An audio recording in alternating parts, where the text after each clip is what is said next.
Sobatpedia, ketemu lagi di channel IPedia, gudangnya berbagai ilmu pengetahuan. Kali ini saya akan melanjutkan video sebelumnya, membahas tentang pemikiran politik dari mantan presiden ke-6 Indonesia, yaitu Bapak Susilo Bambang Yudhoyono. Tapi kali ini saya akan membuktikan hasil-hasil kerja dari mantan presiden ke-6 Indonesia ini. Penasaran bagaimana? Sebelum lanjut, jangan lupa klik like, share, comment, and subscribe channel IPedia.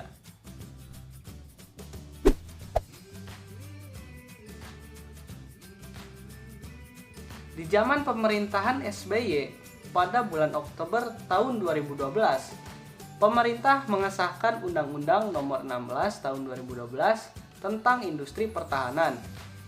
Pengesahan undang-undang ini menjadi tonggak bangkitnya industri pertahanan dalam negeri dan menjadi payung hukum industri pertahanan untuk bisa mandiri, unggul, dan berdaya saing lebih tinggi, terutama dalam produksi alat utama sistem persenjataan atau alutsista. Dalam undang-undang tersebut diatur beberapa hal seperti pembiayaan. Selain itu, ada pasal yang mengatur lokasi produksi, seperti persenjataan TNI AU diproduksi oleh PT Dirgantara Indonesia, persenjataan TNI AL diproduksi PT PAL, dan persenjataan TNI AD diproduksi PT Pindad. Di bawah pemerintahan SBY pada tahun 2008, Indonesia juga masuk menjadi anggota konferensi tingkat tinggi atau disingkat KTT G20, yaitu kelompok 19 negara dengan perekonomian besar di dunia ditambah dengan Uni Eropa. Secara resmi, G20 dinamakan The Group of 20 atau kelompok 20 menteri keuangan dan gubernur bank sentral. Kelompok ini dibentuk tahun 1999 sebagai forum yang secara sistematis menghimpun kekuatan ekonomi maju dan berkembang untuk membahas isu-isu penting perekonomian dunia. Indonesia adalah satu-satunya negara ASEAN yang menjadi anggota G20. 5 negara lain dari benua Asia yang menjadi anggota G20 adalah Arab Saudi, Cina, India, Jepang, dan Korea Selatan. Ekonomi negara-negara G20 menguasai 85% pendapatan nasional dunia, menguasai 80% perdagangan di dunia, dan yang terpenting mewakili 2/3 dari populasi dunia, sehingga G20 adalah pemain utama atau major player dalam perekonomian dunia.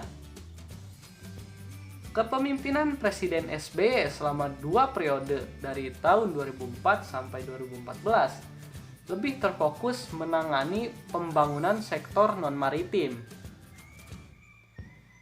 Namun begitu, Presiden SBY memasukkan pembangunan bidang kelautan dalam Undang-Undang Nomor 17 Tahun 2007 tentang Rencana Pembangunan Jangka Panjang Nasional dari 2005 sampai 2025.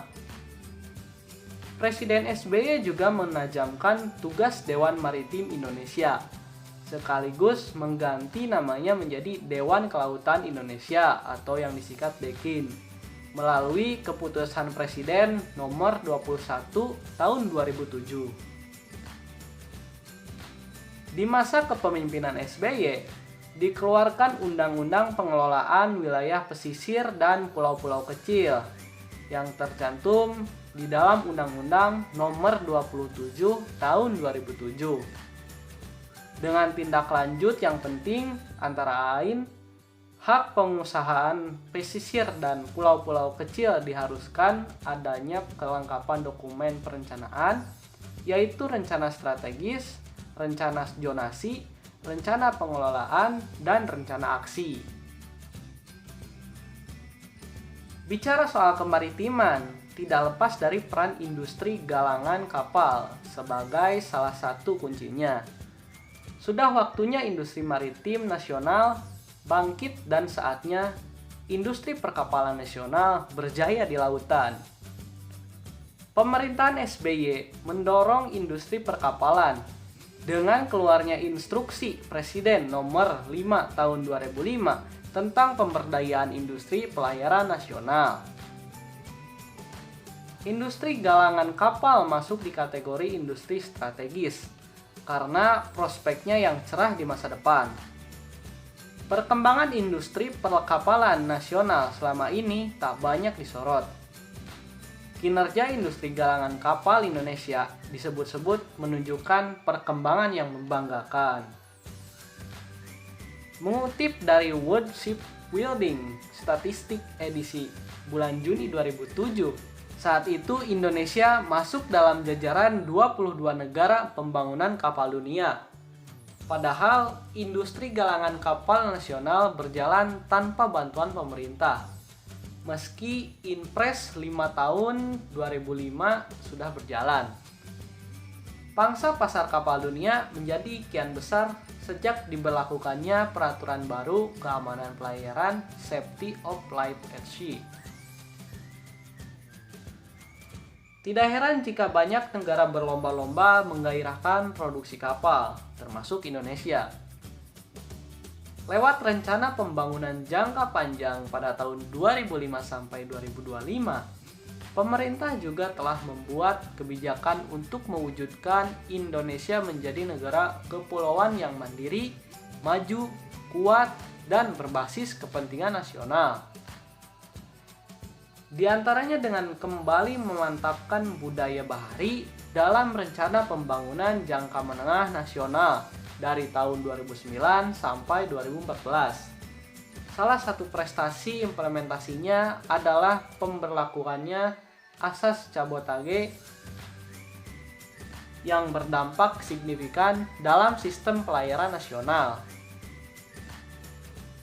Namun, dalam persepsi kewilayahan dan kultur maritim masih tumbuh kerancuan identitas karena yang terbangun kemudian adalah sebagai bangsa agraris. Kendati begitu, Presiden SBY banyak membangun infrastruktur kemaritiman seperti pelabuhan-pelabuhan di berbagai daerah, transportasi laut untuk membuka isolasi pulau terluar dengan mengerahkan kapal-kapal perintis. Begitu juga dalam pengadaan alutsista TNI AL. Pada masa kepemimpinan SBY, berbagai alutsista baru dibeli. Prestasi penting yang dicatat pada masa kepemimpinan SBY adalah keberhasilan menyelesaikan batas maritim Indonesia dengan dua negara sahabat, yakni negara Singapura dan Filipina. Presiden SBY memiliki 3 menteri bidang kemaritiman dalam 10 tahun pemerintahannya, yakni Laksamana Madya TNI, Freddy Numberi, Fadel Muhammad, dan Sarip Cicip Sutarjo. Nah, bagaimana menurut Sobat Pedia? Itulah pencapaian yang berhasil dari kinerja mantan Presiden ke-6 Indonesia, yaitu Bapak Susilo Bambang Yudhoyono. Jangan lupa klik like, share, komen, dan subscribe. Terima kasih telah menonton channel iPedia.